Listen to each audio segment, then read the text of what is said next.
All right, good evening. Welcome to the January Planning Commission meeting. Our chair, Chairman Drew, is not here tonight, but I am standing in as your substitute. So ask for your patience as we go through tonight's agenda. Before we get started, however, ask Mr. Key to lead us in an invocation. Let us pray. Gracious Heavenly Father, we come to you now, dear Lord, with thanksgiving in our hearts. Lord, we thank you for this day. We thank you for all of your grace, and we thank you for your mercy. Now we ask that you will lead us and guide us throughout our deliberations on behalf of the city of Florence. It's in Christ's name that we pray. Amen. Amen. And then if you would, stand and join us in the Pledge of Allegiance. I pledge allegiance to the flag of the United States of America, and to the republic for which it stands, one nation, under God, indivisible, with liberty and justice for all. All right, thank you. The commissioners were sent a copy of the minutes from our last meeting, and I assume we've had time to review. If so, I'll entertain a motion to approve. Motion approved. Yes. Motion and a second to approve. All in favor say aye. Aye. Any opposed? All right, the minutes are approved. We'll start with public hearing PC-2026-01, proposed amendment to the new Ebenezer Church Plan Development District to address signage at 312 South Ravenel Street, identified as Florence County Tax Map Number 90103-03-001. Ms. Lane? Good evening and Happy New Year. Thank you. This is a little bit unusual, something we don't get too often. The new Ebenezer Baptist Church has was zoned planned unit development back in, I think, 2009, something like that. And as you'll see, there are some restrictions that were made part of that planned development agreement that they need to have loosened a little bit so that they can put up a new sign. So the location where they want to put the sign up is along East Palmetto Street between Ravenel and Brown Street. They actually own the entire block there as part of the church, and the church itself is immediately west of that. And this parcel is zoned planned development, as is the rest of the church. And then it is under suburban campus for future land use. So they would like to put up this monument sign on their church property. As you can see here on the map, that's East Palmetto on the bottom. The church is there on the right, and then this is a vacant parcel that they do own. I assume is for overflow parking and any other church activities that they would use it for. And they would like to put a sign on it 5 feet off the property line. And it would be about 37 square feet in area. The total sign would be about 73 square feet with a height of about 10 feet. And which is standard for most church signs. But according to the plan development, which was 2008, the signs for a site entrance can only be 5 feet tall by 8 feet wide with a display area of only 24 square feet. So obviously the one they're requesting would be too large, so it didn't meet the requirements of the PDD, so that's why they want to have this amended. And they are asking for the amendment to be to activity center standards, which allows up to 80 square feet and a 24-foot high sign. The one they're requesting is much smaller than that, but this would give them some wiggle room in the future if they decided to do something else. And it's appropriate for a church campus as well. So that's what they're asking for, is just amending the PDD agreement itself to have the AC standards for signage, and that would accommodate what they need. So here you can see the church itself, and then on the right is the vacant lot where they do the parking and all that. But about where that cone is over at the sidewalk in the picture on the left is about where they want to locate this monument sign. So all this would do would be changing the standards just for that PDD, just for that church. It's not for the whole district or not for all PDDs, specifically for the New Ebenezer Church PDD. So that concludes staff's report. Okay, thank you, Elaine. Any questions of staff? Yes, that's just for the sign, just for the sign Well, itself, we or would just all? amend the, like you can see in the sign, in the PDD, it has directions about signage, and this would just change that sentence from, 5 feet tall by 8 feet wide with a 24 square foot to, we would just change it to AC standards, which would then be the 80 square foot and the 24 foot height. Okay. Any other questions? I do have a question. Well, no, I'm quite sure they have a representative here. I guess I can say the question for them. Okay. Okay. Okay. Any other questions of staff? All right, we'll open the public hearing portion of this. I will ask first if there anybody in attendance who is opposed to this. Okay. Not seeing anyone, then is there anyone here who would speak in favor of this request? If you would, well, please come forward and, if you would, sir, and state your name. Thank you. I'm Kenneth Florence. I'm a member of New Ebenezer Baptist Church, and we're just trying to get a new sign to do some improvements to our older sign, and also to do a little bit of beautification to that area and to that property. So we're just trying to, instead of a smaller sign, we just want something that will for Palmetto Street. When you're going down Palmetto Street, you need something a little bit larger and something a little more presentable. So that's what we're requesting, and that's what we're asking for. So we just appreciate your consideration and thank you for what you do. Sure, thank you. I think there was a question Yep. the Oh, commissioner yes. had to ask. Well, would you not want to put the sign where the original sign is? No, ma'am, because excuse me, where the original sign is in sort of in front of the Old church. in front of the church, and it's right there, but it won't really. The size of the sign will not really fit right there, and also the size of the sign, it will be better, more presentable out further off from where the church is, because it's the current sign is right beside the church, and it's a little bit it's smaller, and it's just one of those signs that has a pole, and it's about, I guess, about that big, and so it's there. So yeah, but this new sign will be more presentable and more.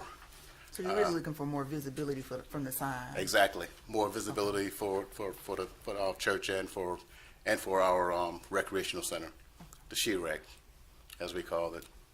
Strive Hard Educational and Recreational Education Center. Good, thank Okay, you. thank you. Any other questions of Mr. Barnes? Thank you, Mr. Barnes. All right, that closes the public hearing. Any discussion amongst the commissioners? If not, I would entertain a motion. Motion approved. Second. Motion to approve and a second. Okay. Call for the vote. All those in favor say aye. Aye. Any opposed? All right, motion carries.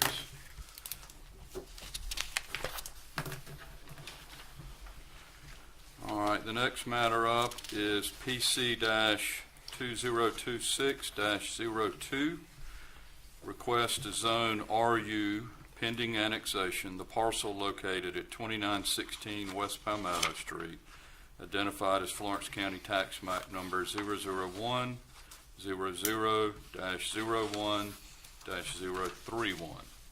Ms. Lane? All right. This is our first annexation for the year. This is a about 11 or 12 acre parcel located between Brittany Drive and Celebration Boulevard along West Palmetto Street. If you're familiar with Celebration, it's right next to the SC Real Foods store at that end of Celebration. and there's a large house on it. Currently, the intent is to, once annexed, is to remove the house and develop a townhouse development on there. And that, actually, sketch plan for that is later in this meeting. You'll be considering that one as well. The requested zoning, it's surrounded by commercial general, but the requested zoning is urban residential, which is a more dense residential zoning district, which does permit townhouses. The future land use is general commercial for everything around it, but because of the apartments across on the other side of Brittany Drive, townhouses seem appropriate for putting in here, and they would like to annex in order to get city services as well. So here's some photos, the picture of the house on the left, and then the bulk of the property is wooded on the, and that's a picture of that on the right.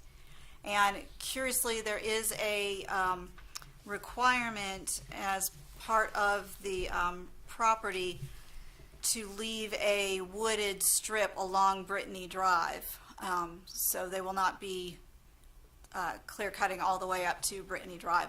There will be a landscape buffer along, a natural buffer left along there, if that's a consideration Okay. So the request is for annexation. to annex and Yes. then to zone. Correct, yes. Okay. All right.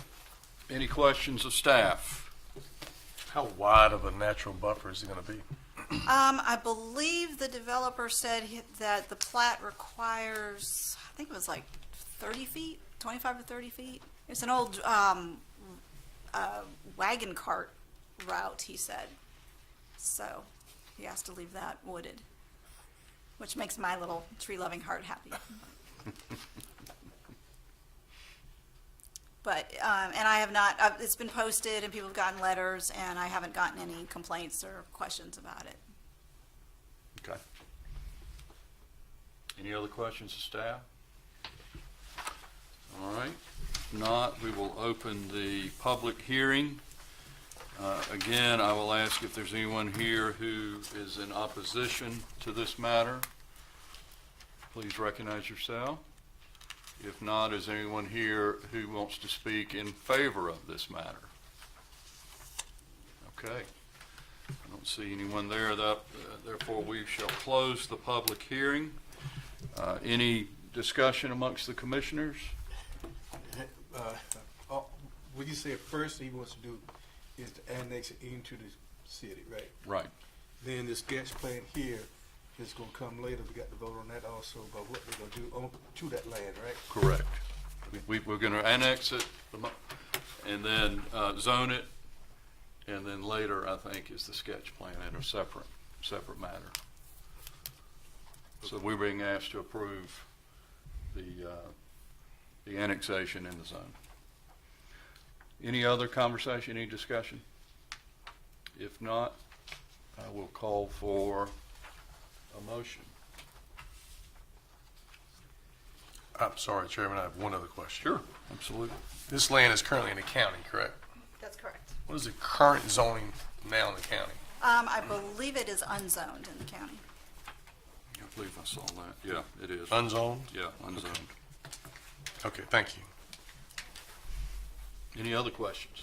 Then this is that house, I was reading through that house is supposed to be a historical house on that property, that two-story house, I don't believe so. I think it was built in the 60s. 60s. There was a reference to a historical, wasn't I there? was reading through Well, it. yeah, the historical commission still has to review it before it can be demolished, so. Okay.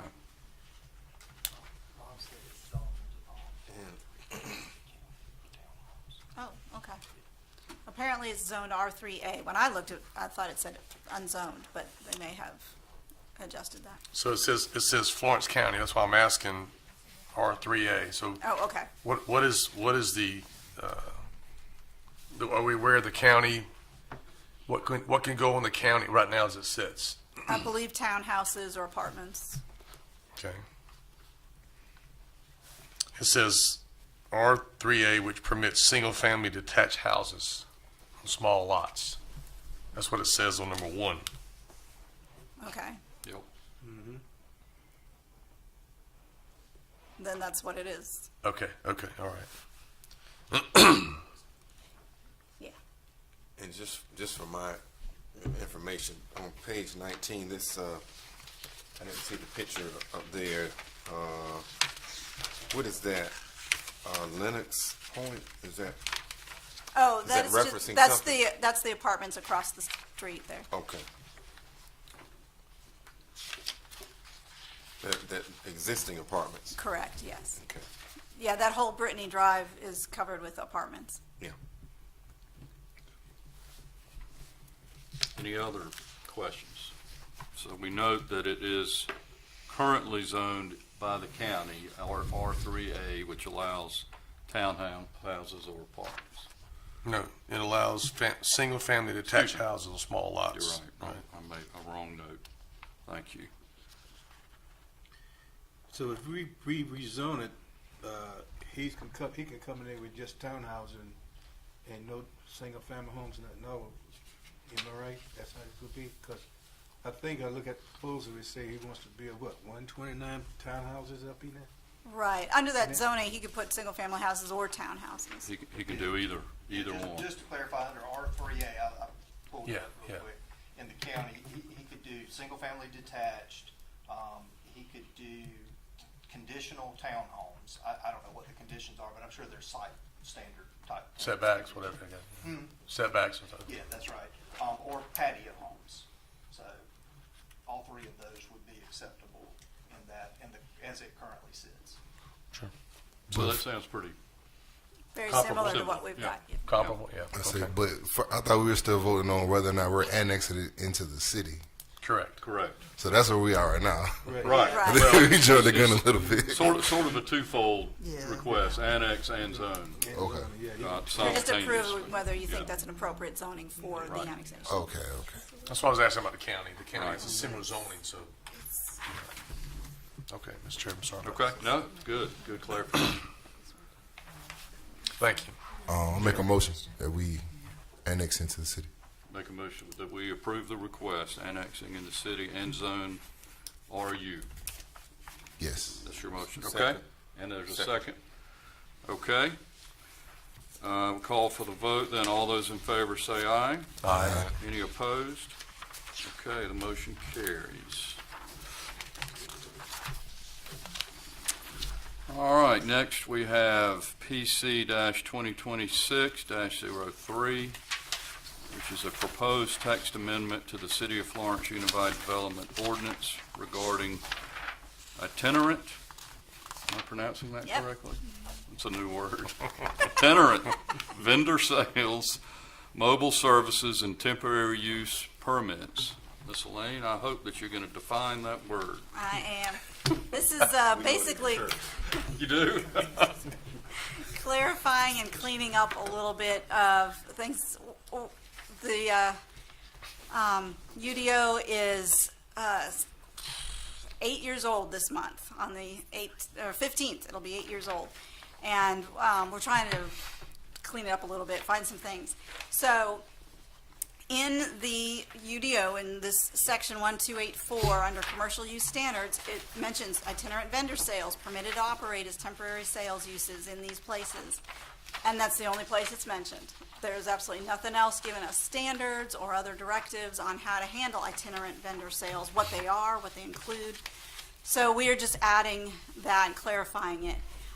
One of the things that talks about in this mention of itinerant vendor sales, which is any mobile, non-permanent sales of something besides food. So that would be your Christmas trees, that would be your Easter baskets, your sofas. You'll see people selling sofas out on the side of the road. Anything like that, we really don't have a way to regulate them. So the first thing it says there is the standards for Class A temporary commercial sales events in Table 1293 are observed. So Table 1293 has all of these standards for temporary commercial sales events.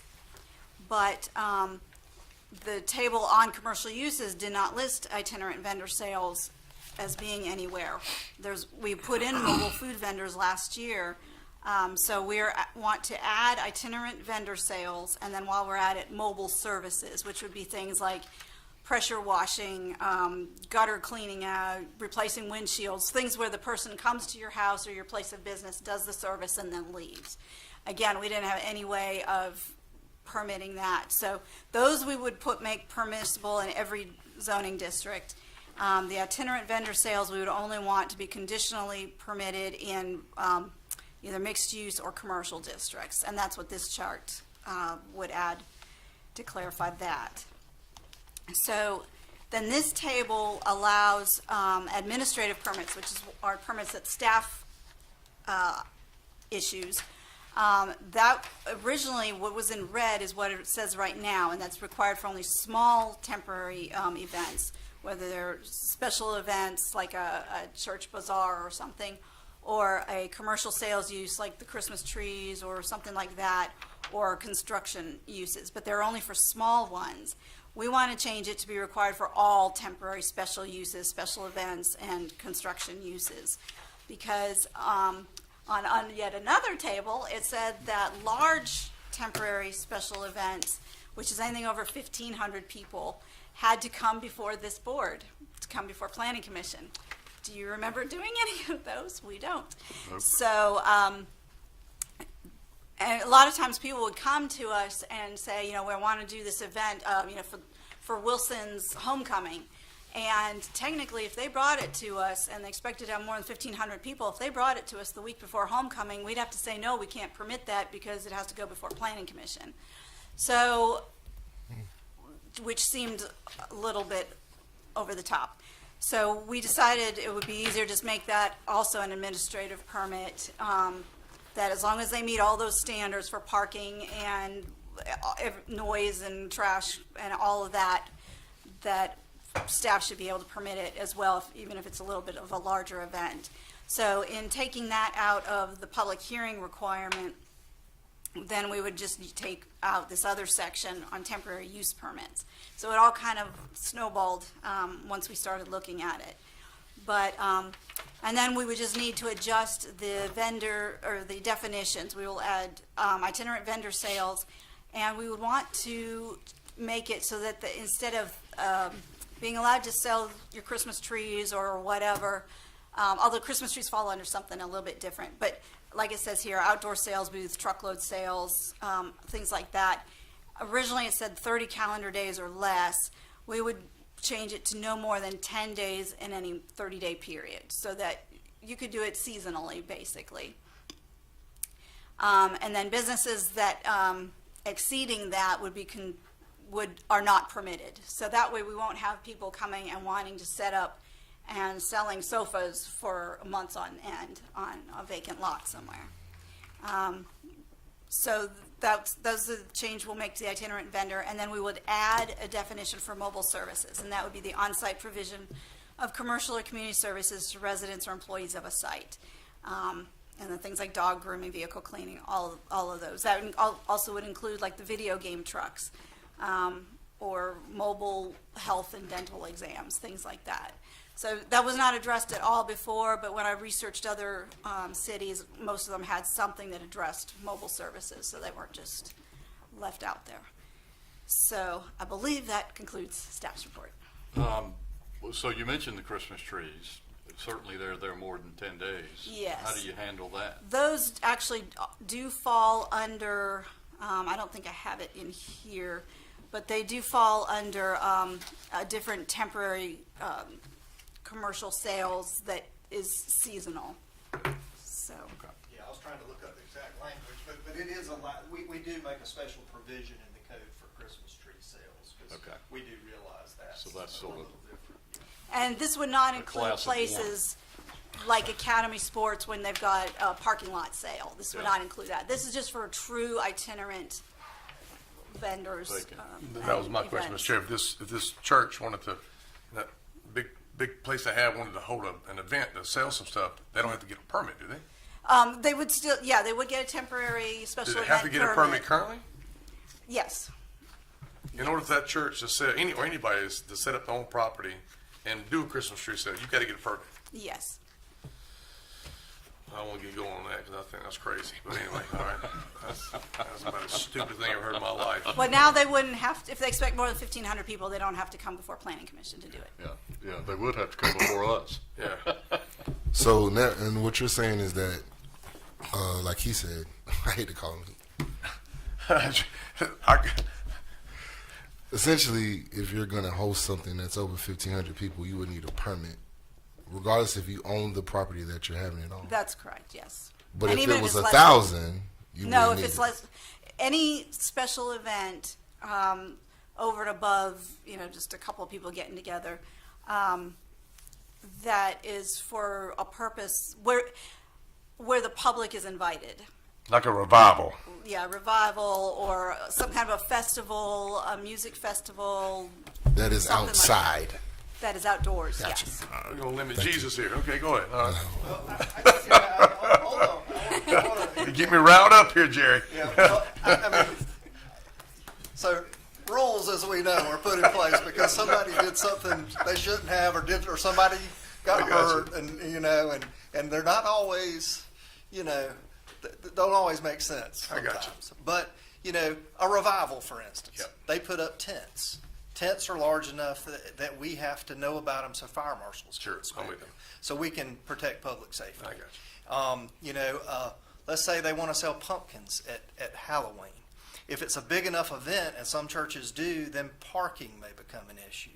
Restroom facilities. I mean, there's all kinds of things, and we're not here to prohibit those events. We just want to make sure that they have the things in place that'll protect public safety. On the mobile, if someone comes up to, are you talking about a guy coming to wash somebody's car? Or Well, these are kind of three different things. Yeah. We're talking about special events, we're temporary special events, we're talking about itinerant vendors Right. and mobile services. So there are three different things. They're not On the necessarily. mobile services side, let's talk about the mobile service. I'm sorry, Mr. Chairman. No, you go Mobile ahead. services side. If whoever comes to my office to wash my car, they have to get a permit for that? One time. They're supposed to, they would just need to get a zoning, A one general, time okay. All right. zoning permit. But And not they're supposed to have every a time. business license every, Okay, no, all no, right, not okay, every all time. right. That's only for the temporary special events. Got it. And it's one time. They don't even have to renew it annually. the way it's Right, set up. right. It's just Okay. a one-time permit, just like any other business would do to operate in the city. Got it. Makes sense. That's just for, now the city would have just one day event. I know we do have to get a permit just for one day. That's correct. That's what we're talking about here That's as well. what you're talking about, a one-day Yes, sir. permit. Okay, and that's mean that you, because we're getting ready to have an event, and then we're gonna make sure that we be right, so you won't tell us no. But just that one-day event permit, and now when you talk about permit now what you would think would be some part of the price? It's a you had to have a $25 price. permit. We can get a price like we want, or we got to have a certain amount. No, it would just be the regular zoning permit, $25 permit. Like Jerry was saying, we just want to make sure that traffic flow is taken care of, parking's accommodated, just to keep, and it's to protect you as well. And if it's going to be on city property at all, you have to have a certain amount of insurance. But it is just to protect you, the people giving it, as well as the city and the public in general. Okay, because the street belongs to the city. Right. Okay, just want to make sure. We'll let you have your party. Just trying to bribe. I'm just kidding. Anybody else? Any other questions? Make a motion to approve. Second. Before we go forward with that, are we required to have a public hearing? We are. Okay. All right. So we will now, any other questions of staff? Then we will open up the public hearing. Is there anyone that wishes to speak in favor or in opposition? Okay, we'll close the public hearing. Now call for the vote. Call for the Motion to vote. approve. Second. Motion and a second to approve. All those in favor say aye. Aye. Any opposed? That rather complex matter passes. You got to have your Elvis boots. That's right.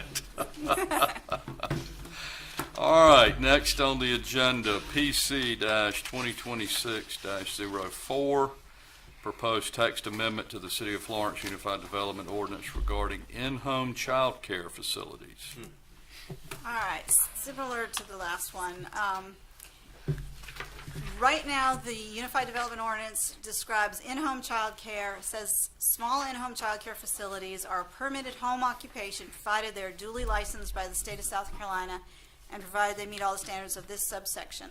Large in-home child care facilities may be permitted pursuant to a permitted special exception use permit, provided they meet all these standards and any special conditions as applied by the Board of Zoning Appeals. And then in definitions, the only definition we have is child care in home, means a home in which care is given by a resident and no others during the day only, up to and including no more than 6 children, including the resident's own children.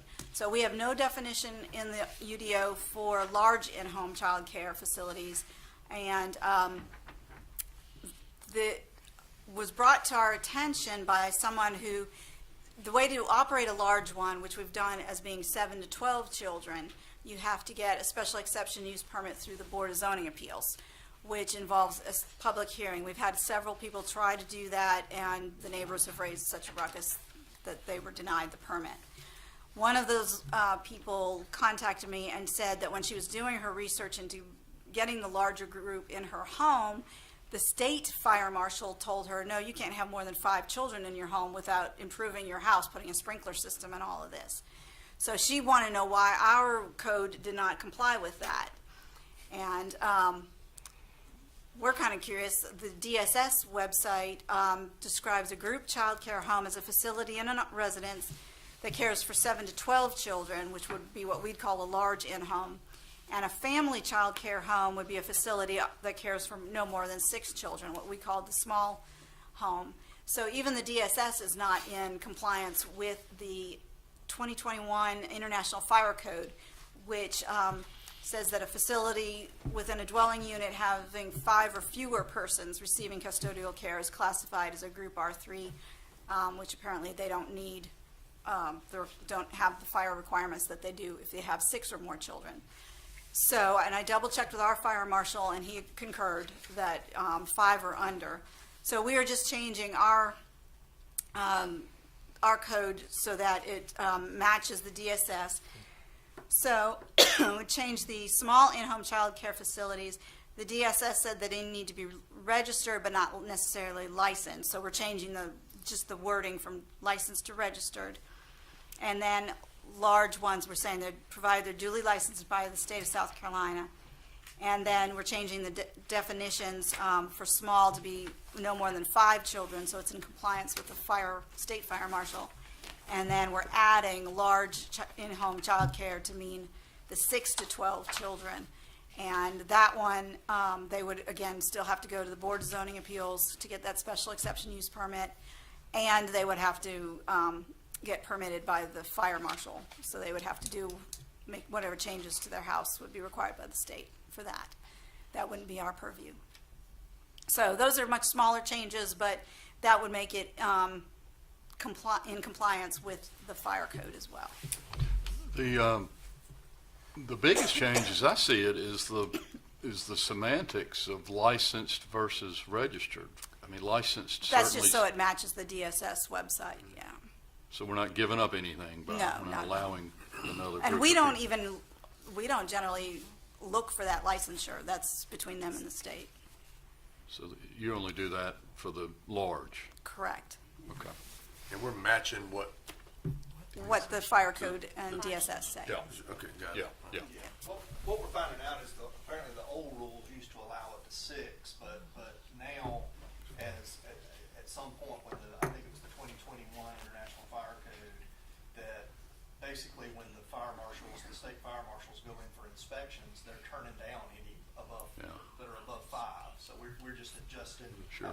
one back. Yeah, no, that makes allow sense. the rules Yeah, that way. totally. Yeah, we don't want Makes to permit sense. somebody and then have the fire department come in and say, nope, you can't do that. Right. Okay. So who, I'm very curious about this because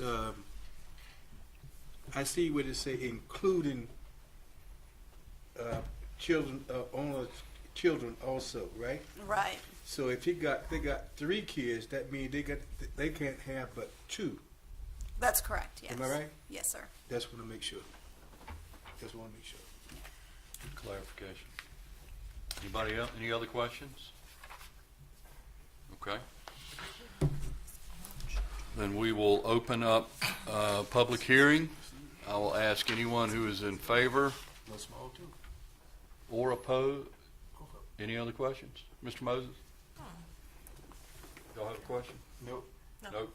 Okay. Clarification. I was just- Anyone wishes to speak in favor or against this matter, please recognize yourself. Okay. Oh, excuse me, Lisa. Please state your name. My name is Mark Kent. I don't really have a question or statement for or against, just a question of how this would affect, say, an existing person that's running a daycare and they have 6 children that are in their home. Does that affect them? How would that impact them? We actually brought that up when we were speaking to the state fire marshal, and they said that they don't retroactively, ones that have already been through the original inspection process during those are okay, essentially grandfathered in. Okay. And we would look at those the same way if they've been in operation. Yeah. Thank you. We're not going to go down and shut them down. Yeah. But any new ones coming forward. Sure, with this makes sense. You gotta go. Very fair Thank you. question. Thank you, Mr. Kent. We asked the same question. Anyone else? All right, we'll close the public hearing. Do we have a motion? Motion approved. There's a motion to approve. Second. Is there a second? And a second? Is that you, Mr. Chair? Okay. Call for the vote. All those in favor say aye. Aye. Any opposed? All right. That is approved. The last matter for our attention is PC-2026-05. Request for sketch plan review of West Haven townhomes to be located at 2916 West Palmetto Street, identified as Florence County Tax Map Number 001 00-01-031. All right, good evening, everyone. All right. So this is West Haven Townhomes. This is the parcel that we were speaking about earlier, annexing and zoning RU. So this is between Brittany Drive and Celebration Boulevard, and it will front West Palmetto Street. This is a proposed townhome development. So I gave y'all the latest and greatest sketch plan, which we received yesterday from the engineer, where they addressed our plan review comments. So the proposed townhome subdivision. Okay, yeah, if you guys would just reference your sketch plan in front of you.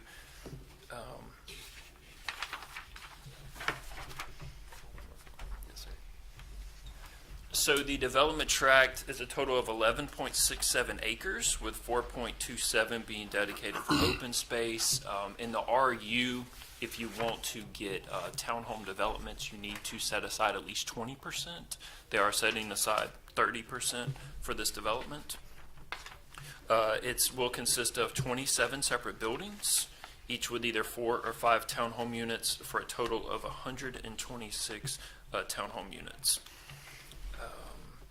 One of our plan review comments was just our code requires, if you have this many units, you have a second access point for the subdivision.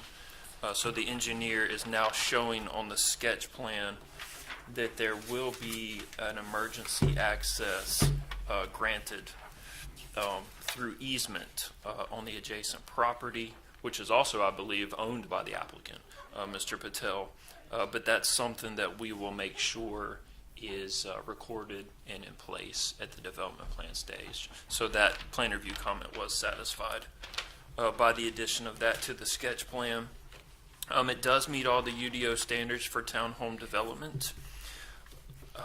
Elaine was talking earlier about preserving trees, and the developer is installing a 5-foot type A buffer yard around the entire parcel. And then the type A buffer yard is just 1 canopy tree, 1 understory tree, 1 evergreen tree, and 10 shrubs every 100 linear feet. It will be city water and sewer upon annexation. It will be our stormwater system. We'll do all the inspections during construction, and when they're ready, we'll review the development plan for a more detailed review. Everything within the subdivision will be owned in common by the developer and then the HOA. So the streets will be owned privately. There was one issue from our comments that the applicant and engineer are requesting a variance on, and that is for the radius of the streets, where they kind of turn into right angles. Like if you look at Nirvana Lane where it runs into Nova Court, you can kind of see where it kind of takes a 90-degree angle. The engineer has added crosswalks and stop signs for traffic calming to make it more intuitive for drivers maybe not familiar with the streets when they go into the subdivision. And this letter from Mr. Weaver gives some justification for that variance request from the Planning Commission. So the sketch plan is in compliance with the UDO, and the engineer and applicant are asking for a variance request on this radius, these right angles within the subdivision. And that concludes staff's report. Would you repeat specifically where is it Nova Court in Nirvana?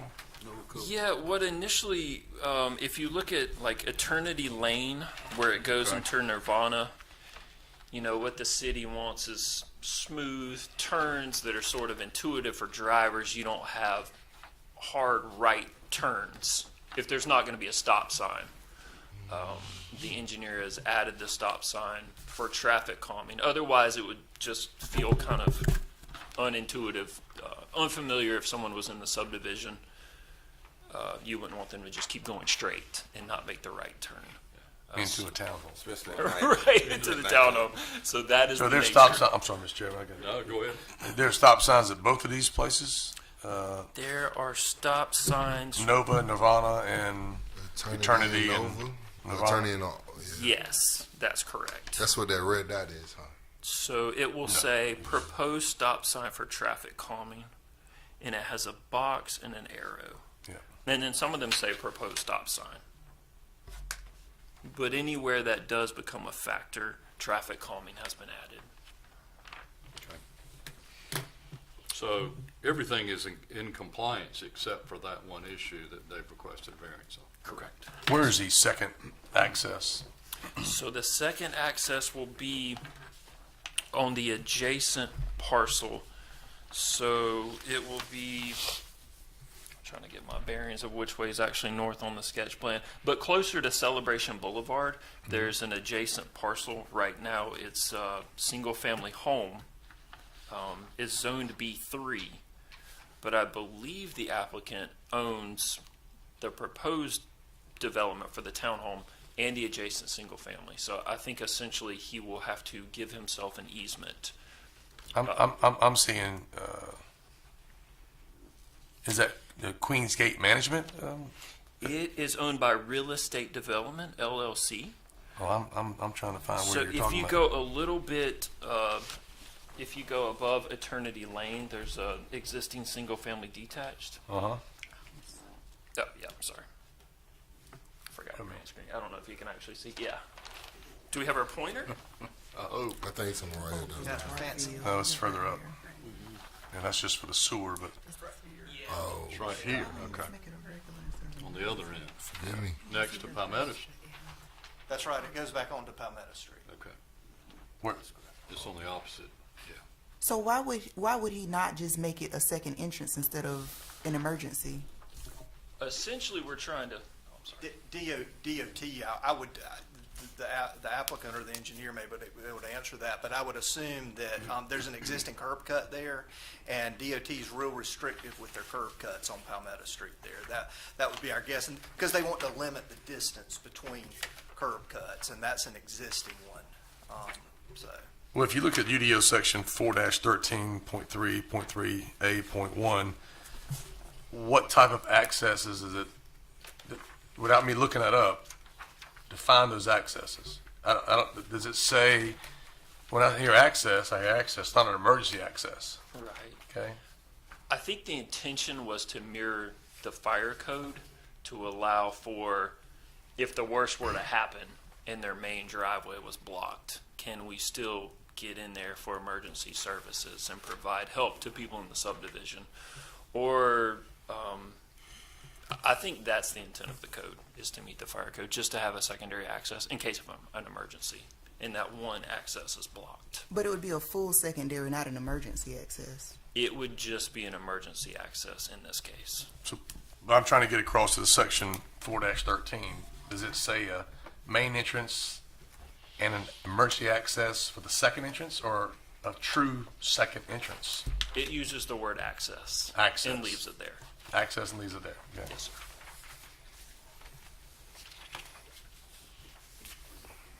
So there would just be one.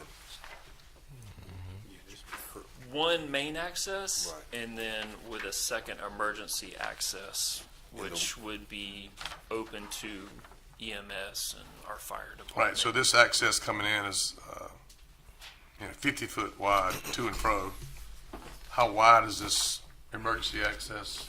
And Jerry, if you could walk up here, just point this thing, because I swear I can't, I know it's up here, but somebody, I want to see what the second access is. It's right here. It's, On Palmetto itself, right there, all right, It kind of curves right in here. okay. Unpaved driveway. I see it. Unpaved driveway. I got it, yeah, okay. Unpaved driveway with easy. Yeah. and they would have to make that an all-weather access, and we'd likely gate it with a Knox box, so our emergency services could have access there. Or, I mean, So what happens to the buffer? I It's on mean, the other side, the buffer is along Brittany Drive. Brittany Drive right here. well, you got a, I mean, it's type A buffer on the other side, correct? Right, up here. All the way down, Right, all the way around to shield it from commercial general. And we are working with the engineer to get that more in line with Eternity Lane. I guess the dream from staff is to just run straight from Palmetto into Eternity Lane with the emergency access. right.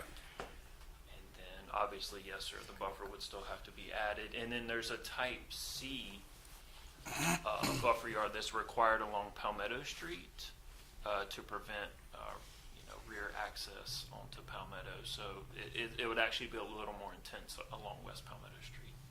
And that's a 25-foot easement? It would be 25 foot for, For the emergency access or Yes. the type C buffer yard? well, for the, I'm sorry, emergency access. Right now, this is showing 20, but we would work with the applicant and engineer and the fire marshal to make sure we meet those minimums. A minimum of 25 feet. Yeah, I think it is 25 feet. You're right. Right, 25 feet. So that's going to cut into this ADA handicap ramp, right? Oh, no, I'm sorry, excuse me. What is that? That's just a piece of, is that just land over there adjacent to the last townhome? Number 9? Yes. And a fire hydrant will have to be moved as well. So we're still, definitely those logistics would have to be worked out before we approve the development plan. That's a lot of working out with staff. That's a lot of working out with staff. And we just approve and, And we just got this today, right? Yeah, we just got the update of this today. Received this yesterday. So What's that? We just received the resubmittal yesterday for this, to address this. And I'm just speaking for myself. If it's 126 buildings or proposed townhomes, I think for public safety, it's good to have the emergency access, but it needs to have a second access. It's right now it's only one way in, one way out. Correct.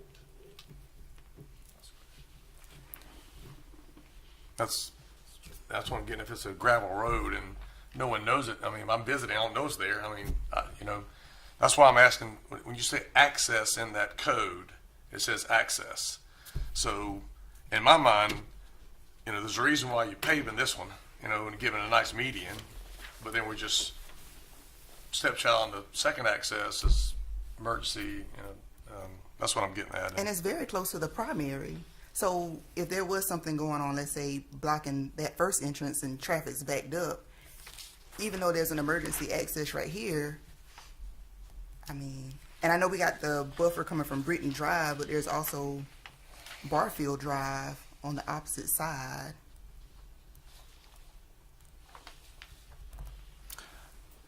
How about a traffic study? Have we done any traffic studies on this? Do we have that? We did sort of an abbreviated traffic study. The design professional, the design engineer is here if we want to get him to answer any questions specifically on the traffic study. Okay. Are we to that point? Okay. Then we'll open the public hearing up. Someone here to speak in favor? I think I see Mr. Weaver. Hello, Mr. Chairman. My name's Bob Weaver. This is a paved secondary access. DOT would only allow one access for this property off of Palmetto Street. That's the only access we have to a road. There's no other roads that we can tie into except Palmetto Street. The existing driveways are to be used. It's 25 feet wide. We're going to pave it 20 feet. Presently, it's got rock and dirt, and my client owns all the property. So it will be paved to city standards, 2 inches over 6 inches of GABC. It's not unpaved. I have a note on here that says it's being paved.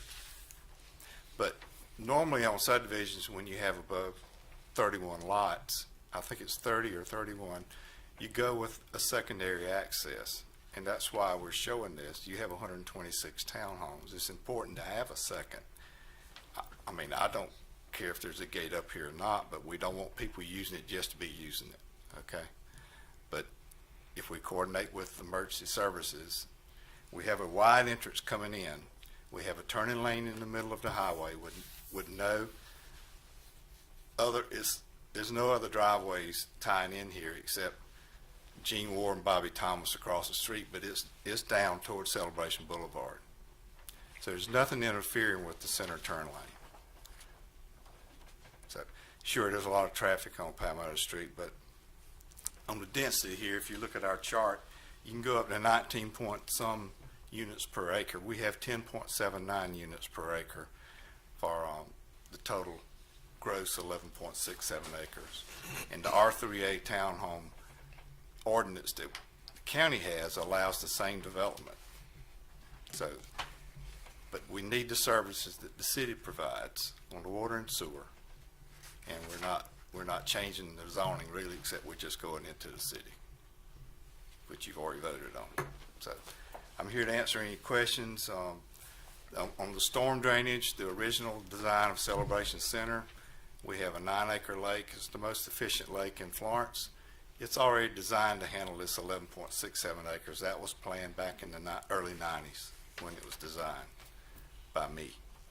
So, and we've had several developments since then. But we're also adding the pond here just to be safe because we have easements to go through Rogers Brothers, and we've already recorded those easements. So we've done a lot of work up front on this. The only thing was DOT said one access only. To Palmetto Street. Palmetto Street. They're not giving us two, but they said we could use the existing driveway that's already there. But as far as this frontage here, one driveway. And you have an easement. No, that'll be a recorded easement by Mr. Patel, who also owns this property we're working for. He owns all this land. That's a single-family rental home he has there. He rents that out. Okay. And So- they have a separate driveway. If you look above their residence, you see a private 20-foot ingress egress. They use that driveway to go in and out. And you can go behind Real Foods if you've been to Real Foods, and you can drive around it. They won't be using this emergency access here. Any more questions on that? Yes, I got one. Okay. Why can't we build, you know where I'm going. No, I don't. I'm trying to think ahead. Well, why we can't build a few single-family homes along with townhouses? Okay.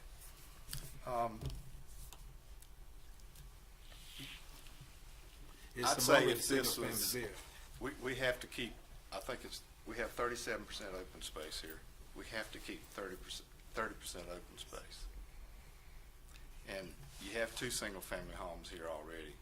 But if you start building single-family homes, you don't usually mix them together on 11.67 acres. If it's 100 acres, it would be different.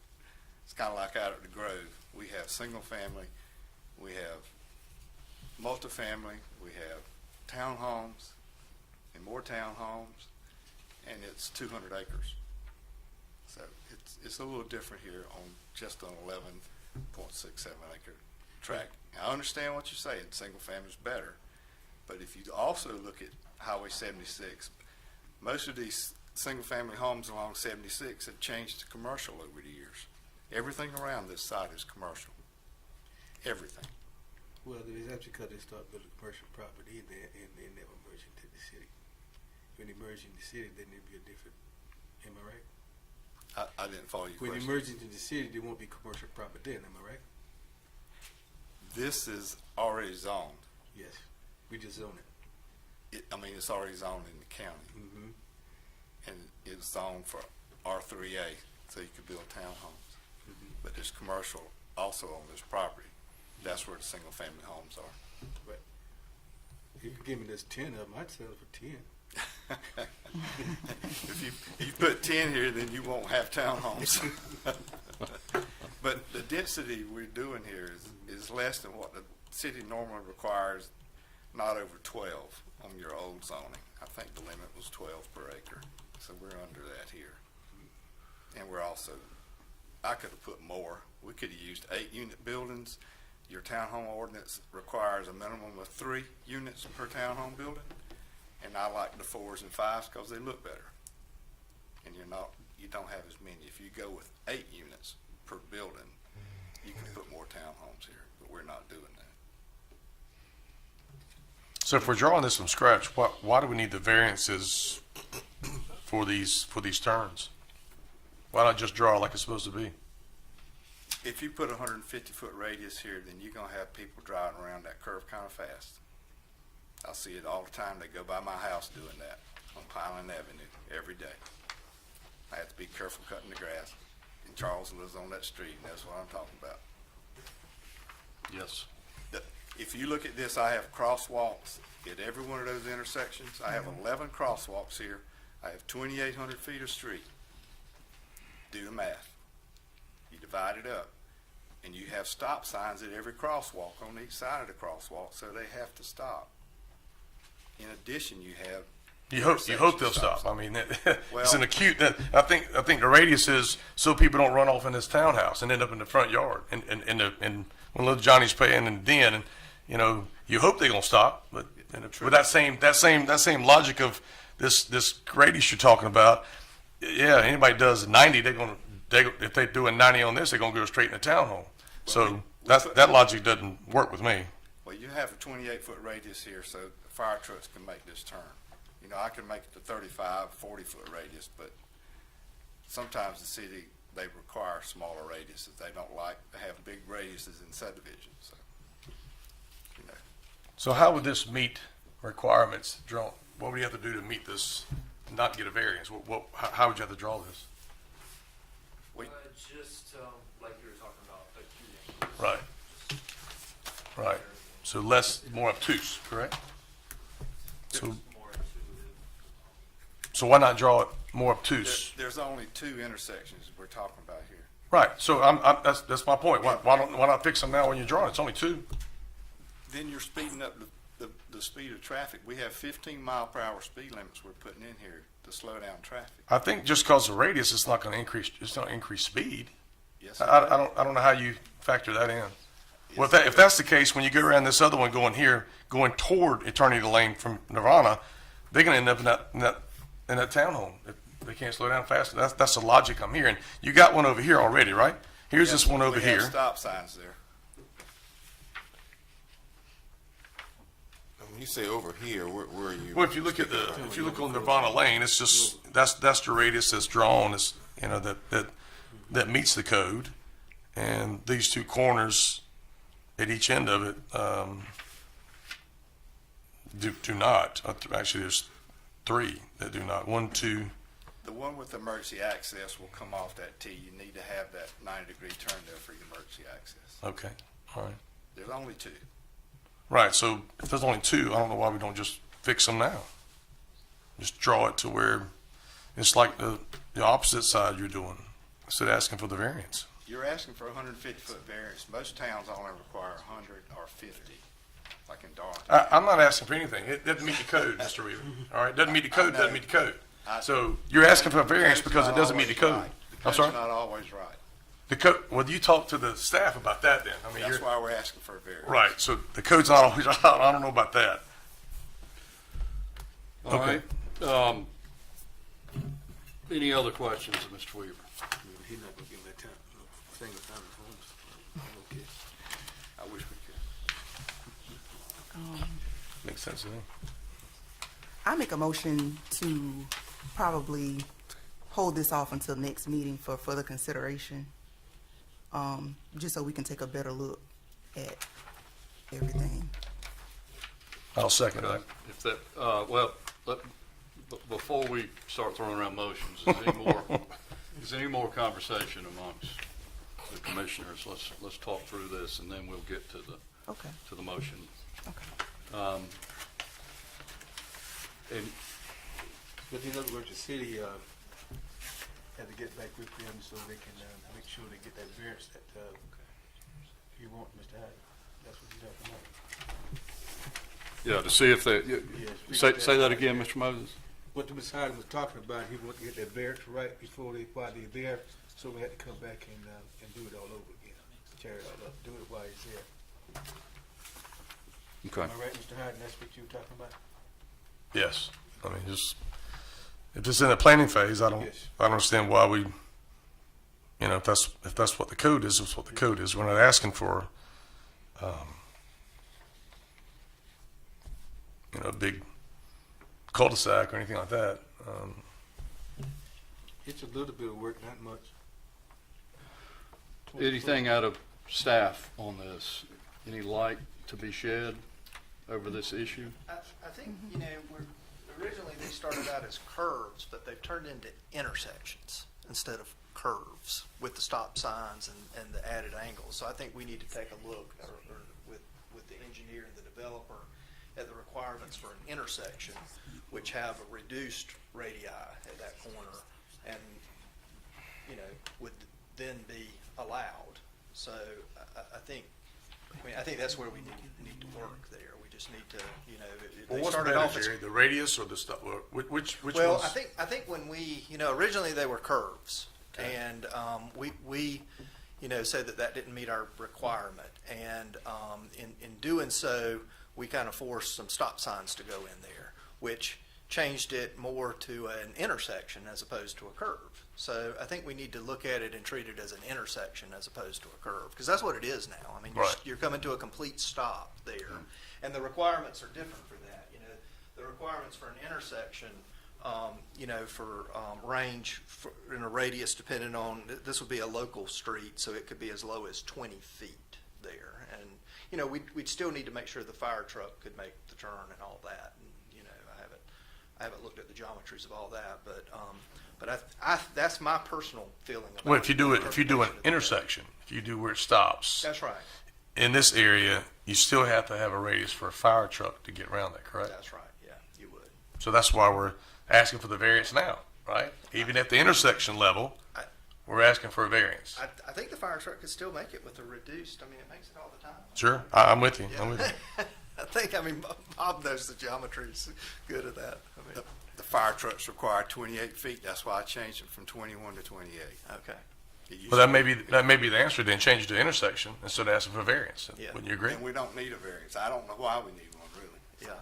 Well, I'm kind of questioning that too. I apologize, but I'm looking at it, and I think it's turned more into an intersection as opposed to a curve. And Correct. especially with the the stop signs in place now, it's clearly an intersection. Yeah. So I don't think a variance is required here. Well, we've come full circle. We finally pulled it out.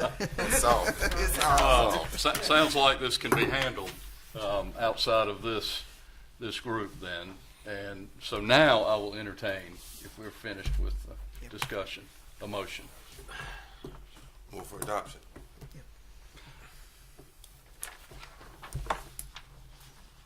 What was the question?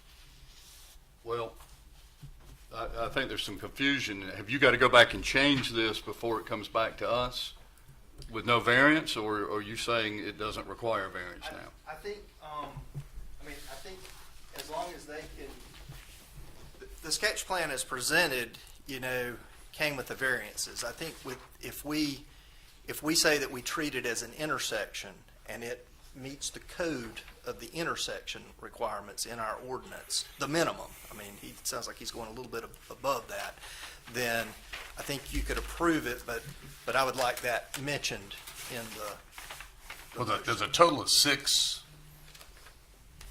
comments that are on here that you need before. I don't know how this is before us, and you guys have all these questions. So the other comments have been addressed. They've been Okay. they were That's all what I thought. checked. That's what Yeah. we. I thought I heard you say you got this just today. That's Well, what I'm we got asking. the variance request today for Okay. the radii, and we got or yesterday, and the emergency access, the secondary emergency access, yeah. Other comments were addressed prior to that, I think, Yesterday. Yes. yesterday. We got them yesterday. Yesterday. Yeah, it was just the radius was the one issue. Correct. Can I make one more comment? Please. The emergency access was already on my drawings last time, a month ago, but you asked me to make it more clear and put the width and show how we were going to improve it. So we added that, but it was on the original plans, the emergency access. Okay? Maybe the original, Yeah. but not the original. But then DOT threw a kicker in this whole thing when they started saying one access. did they give a reason as to why they were only doing one, or they just said we're doing one? That's Based on it. the frontage, they can only allow one access for these 126. Thank you. They said we can use one of the old accesses there at the house, okay, that's already there. And it's 25 feet. It's already existing. We're just tying into it. Thank you. What is the distance for DOT between this entrance? How far would you have to go to put another entrance in? Let's just say this spot was larger. How much distance does DOT require? It's usually 150 feet, but they've been real picky on Highway 76 because of the traffic. So, How far is this primary access from this? I'm just telling you what it says, where the easement's going to be here, the 25 foot. How much distance? I have 358 feet of frontage here, so it's over 150 feet. There's another access here too, but we can't use it, so we have to close it up.